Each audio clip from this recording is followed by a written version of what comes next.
Hey, everybody, I'm John Granado, and that's Lance Zerline. You can hear us mornings on ESPN 97.5 and 92.5. Hit subscribe if you haven't yet so you get all of our content here at SportsMap HOU. Hey, Lance, a column ran in the Houston Chronicle this weekend that said, blame Astros owner Jim Crane for uncertainty surrounding future of Dusty Baker and James Click. I had a lot of issues with this column. Do you want James Click and Dusty Baker back? I mean, if they stay, great. If they go, great. To me, I'm just very blah on the whole thing. I think the team, what you learn by the dismissal of Leno and Hinch is that no matter who steps in, as long as you're relatively competent, you got a chance to keep the train rolling. And so Dusty's done a nice job. He's been a great manager for the Astros, done a really nice job. It was supposed to be a short-term deal. He's an older manager at the age of 73. He'll be 74 next year. Contract is up. James Click's contract is up. I don't think, we acknowledge the contracts are up, but I don't think it's something that's hanging as a dark cloud over this organization. Maybe in the article that was written, the conversation was had with somebody inside the building who feels like it is on their side. But in terms of the dugout, I don't think it's mattering much for the players. I think if Dusty comes back, then great. They'll be fine with it. If Click comes back, great. But I don't think I think this is much ado about nothing.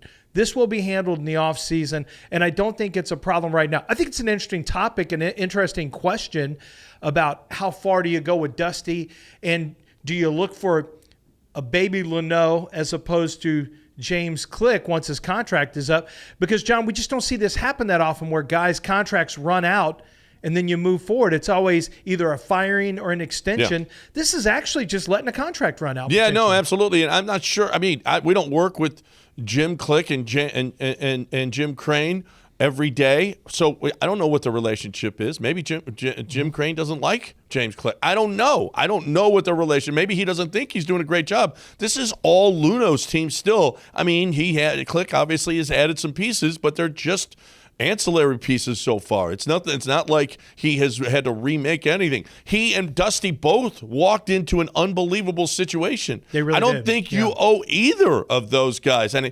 the fans, I wonder if this is a little bit out of touch with the fan sentiment.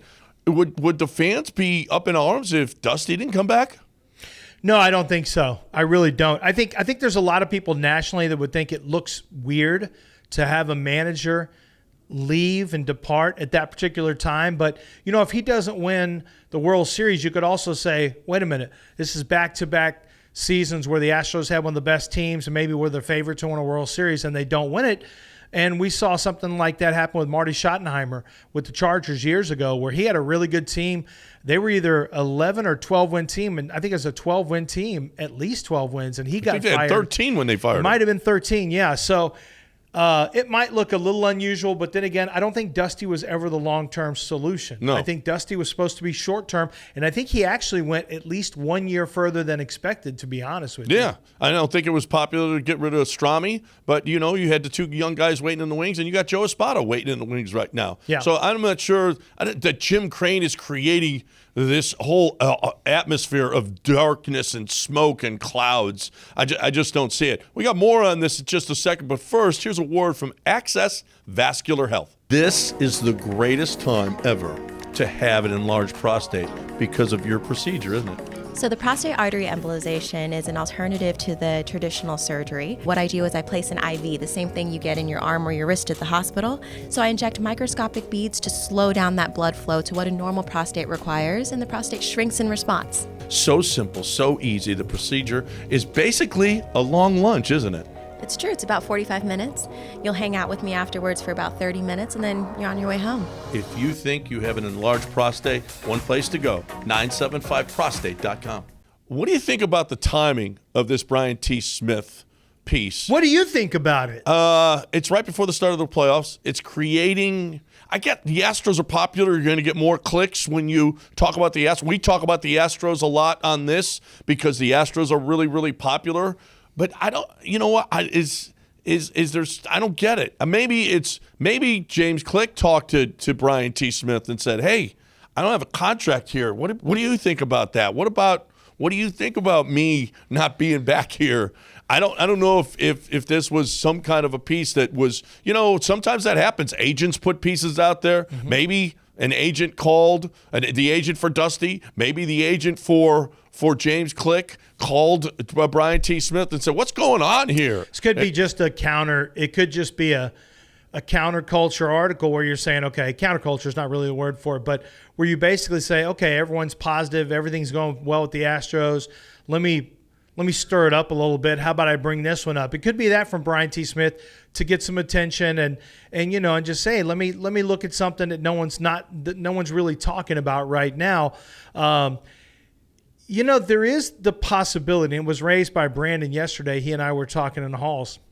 What about if maybe Brian T. doesn't get the information from the Astros as a columnist that he would like to get? We know Mark Berman gets all the scoop. Scoop gets the scoop. What if there's a little bit of an agenda or a little bit of an axe to grind from the writer who's not really all that thrilled with this manager? Maybe he didn't like the way the Brandon Taubman stuff went down and the cheating stuff. Maybe he didn't like answers he gave. Maybe he's not a huge Jim Crane fan, and this is an opportunity to say, hey, Jim Crane's not perfect. Look what he's doing here with this situation. It's just the timing to me is certainly, and Brian T. Smith does not have to have pom-poms for the team. That's not his job. But I do think the timing is such that it is a little bit of a potential attention-grabbing mechanism here. And for me, it's kind of a non-story, honestly, at least at this point. Listen, and Jim Crane isn't the most affable person. He's not compassionate with his employees. He's just not. And this is another instance of guys that are hanging there waiting, not knowing what their future holds with the organization, and that's Jim Crane's MO. Oh well, that's how the man does business. You're working for him. He's paying you well. You know what? You're winning. You walked into a great situation, but maybe you're not for him. Maybe you're not Jim Crane's cup of tea, and this is how he's handling it. This is how he has handled people in the past, and maybe Brian T. Smith doesn't like that. I don't know. I mean, It doesn't affect me how Jim Crane handles his employees and how he fires them, gets rid of them. But maybe that doesn't sit well with Brian T. Smith, and that's just fine. I don't like it going into the playoffs, if you want to know the truth. The articles read failure at the top. What failure? What failure of Houston Astros? You're creating some kind of a failure here that just isn't there. They're letting the contract play out that the Astros are in position to go deep in the playoffs again. Failure is not really a word that should be used. You can use it with maybe the other two franchises of late, but you can't really... Yeah, you can't really use that with the Astros. That's not a good headline. No, absolutely not.